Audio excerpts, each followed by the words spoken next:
Magandang araw mga kaibigan.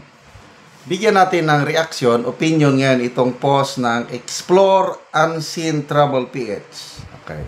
Reaction ito ng mga NBA stars sa pahayag ni Saldico.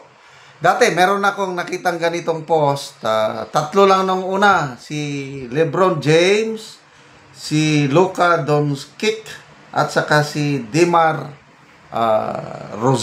DeRozan, yung Pilam.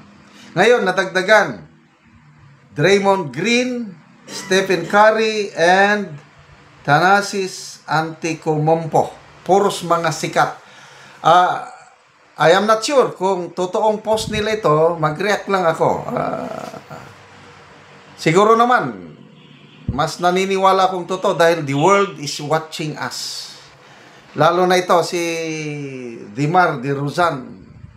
Bisaya pala to, nagtatagalog. So, basahin ko yung mga post ha. Unahin ko si Draymond Green. Sabi niya, please share with us everything you know. So, interesado sila. Anong nangyayari? Yan, si Draymond Green. Si Stephen Curry. Sabi niya, I'm glad that you said something. It's true that Cousins are actually involved in flood control. Oh, naniniwala. Ay, nako. Ito naman si Antetokounmpo. Paano ko mabasa ito? Masyadong maliit.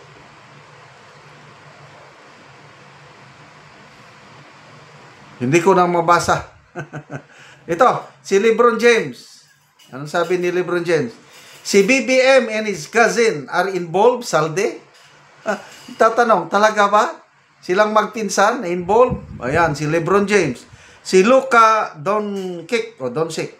We've been waiting for you, Salde? At least nagsalita. Ito, si Pilam, Bisaya. DeMar DeRozan, nagsalita ka na sa wakas. Ang sarap pakinggan, ano? Na meron tayong kababayan, sikat sa NBA, tapos may malasakit sa atin, naghihintay. So, the world is watching. Nakakahiya. Tinawag pa naman tayo na the only Christian country in Asia. Ganyan ba ang tagasunod ng Panginoong Hesus? Happy Sunday pala mga kaibigan.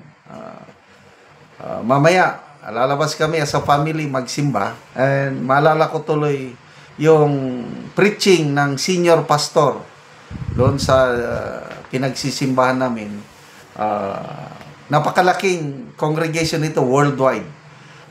Isa lang ang preaching, yung Central Church lang sa Metro Manila. Mag-preach ang pastor, senior pastor, live stream nationwide and worldwide. Iisa lang, napakaganda, ang galing, anointed ang preaching. Sinasabi ng senior pastor, let's pray for our country. You know what's happening? Corruption is everywhere. They say that we are a Christian country, sabi ng senior pastor, but in reality it's not. Our leaders, they profess to believe in God, but yung ginagawa nila is baliktad. Hindi yun gawain ng Kristiyano. Gawain ba ng Kristiyano yan yung mangulimbat ng bilyones? Ay, nako, nakakaya. But anyway, God is watching. God loves the Philippines. I truly believe na itong nangyayari ngayon is God is still in control. Kung minsan nagtatanong ako Panginoon, bakit mo inalaw itong isang presidenteng ganito na umupo? Na pwede naman sana si Mayor Sara naman sana ang nagkandidato noong 2022, mananalo naman. Dahil nangunguna siya sa survey. Nakaupo ang tatay niya.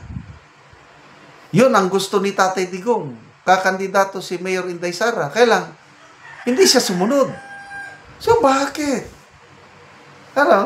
Romans 8:28, sagot ko is, sagot ng Panginoon is, In all things, God works for good to those who love Him, to those who are called according to His purpose. So, cleansing siguro ito, nakikita ko. Inalaw ito ng Panginoon para magkaroon ng cleansing. Ma-expose ang mga katiwalian. And hopefully after this, by 2028, ma-prevent na yung mga ganitong pangyayari. Kasi napagdaanan na natin eh. Magkakaroon na tayo ng lessons learned. Kaya, ipagdasal po natin. At magtiis na lang po tayo hanggang 2028 kasi may nagtatanong sa ano nang mangyayari? They're expecting something. Eh sabi ko, wala. Hanggang rally lang ang mga tao. Hanggang social media lang. Walang mangyayari. Not unless kung voluntary silang mag-resign. But I don't believe so na magre-resign sila. They will stick until 2028. Eh may mga post pa nga ng mga loyalists na i-extend daw nila ang term ni BBM beyond 2028. Eh, hindi na pwede yun. Hanggang 2028 lang kayo. Magkakaroon tayo ng election. Oh. Sinong makakatalo kay BP Sara? As of now, wala.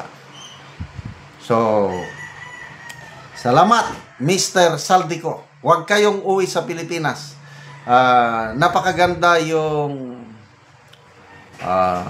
post ng isang abogado. Dizam ang kanyang account name. Mr. Saldico, do not listen to this idiot senators, congressman, and Malacanang care of Claire Castro. Huwag kang uwi sa Pilipinas, sabi niya. Check yung bansa na kinaroroonan mo kung member ba ng Hague Apostille Convention. Meron palang convention na ganito na member ang Pilipinas since 2019. Kung member ang bansang yan, example, Spain, member siya ng Hague Apostille Convention, doon, magpanotary siya doon at parang nasa Pilipinas na rin siya nagpanotarize. Wow! Oh, so hindi na pwedeng uwi. Kasi kung uwi siya, gugurgurin siya talaga. Ay, nako. Gugurgurin. Kaya, it's a trap yung sinasabing pauwin. Kaya kung gusto nyong notarize, under oath, yes. I believe, itong si Saldico, yung abogado niya maghanap ng paraan mapunta sa isang lugar o bansa na member ng convention na ito para yon under oath na siya. O, sige nga. But then, kahit i-under oath yan, wala ring mangyari, I tell you. Huwag na tayong maglokohan. Wala ring mangyari kahit under oath yan. Sige, todo deny pa rin. Todo deny at wala ring mangyari. Okay, salamat mga kaibigan sa inyong pagsubaybay sa ating channel. Nakakatulong kayo ng malaki sa tribong Talandig ng Bukidnon. At namimigay tayo ng livelihood assistance sa kanila. Nagpapatanim tayo ng saging lakatan at Arabica coffee. Panoorin nyo ang video na ito. Maing buntag na ako karon dere sa kapian ni Kuya Chari. Kay mag-abono siya sa iyang kape nga nagtulo na ka bulan. So tulo ka bangag tag isa ka kutsara, so wala man siya kutsara, so na-estimate lang niya ang isa ka kutsara. So tulo ka bangag well grow ang ginaabono.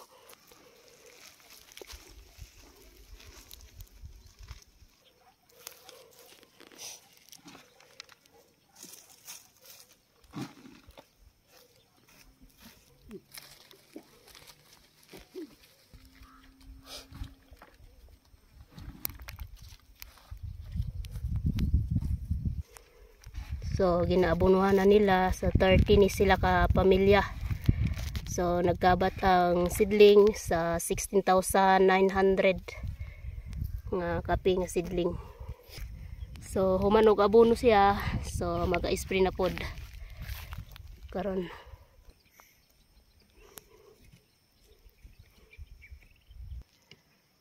So nindot gyud kaayo ang tubo sa kape diri nga area.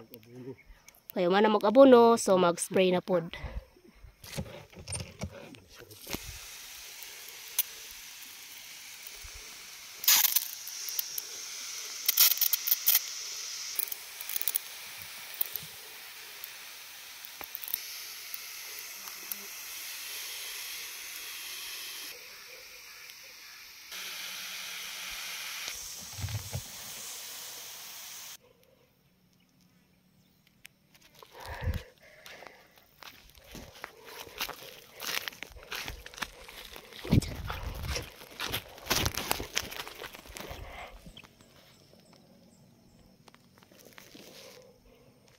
Salamat sa Ginoo sa nag-sponsor nga naa ko ikasuporta sa akong anak. Sige kuya, salamat pod.